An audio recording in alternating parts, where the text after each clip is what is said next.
Colourful अशी ओळख असणाऱ्या अभिनेत्री पूजा सावंतने लग्नानंतर सिनेसृष्टीतून ब्रेक घेतला होता, ज्यामुळे तिचे चाहते तिच्या कमबॅकची आतुरतेने वाट पाहत होते।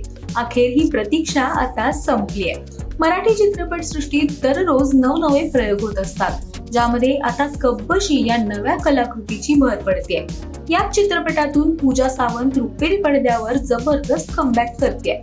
मुख्य म्हणजे या सिनेमात ती ऋषी मनोहर सोबत झळकणार आहे, ज्यामुळे एक नवी कोरी फ्रेश जोडी प्रेक्षकांच्या भेटीस येणार आहे। पूजा सावंतने अनेक मराठी तसेच हिंदी सिनेमात उत्तम अभिनयाचं दर्शन घडवलंय, तर ऋषी मनोहरने टीव्ही मालिका, नाटक आणि सिनेमांमध्ये स्वतःला अभिनेता म्हणून सिद्ध केलंय। त्यामुळे या दोघांची जोडी मोठ्या पडद्यावर किती खुलून दिसणार याचं सर्वांनाच कुतूहल आहे। त्यांच्याबरोबर ज्येष्ठ अभिनेत्री निर्मिती सावंत देखील या सिनेमात महत्त्वाच्या भूमिकेत दिसणार आहे। त्यामुळे उत्तम अभिनय, मनोरंजनाचा आनंद या सिनेमातून मिळणार यात काही शंका नाही।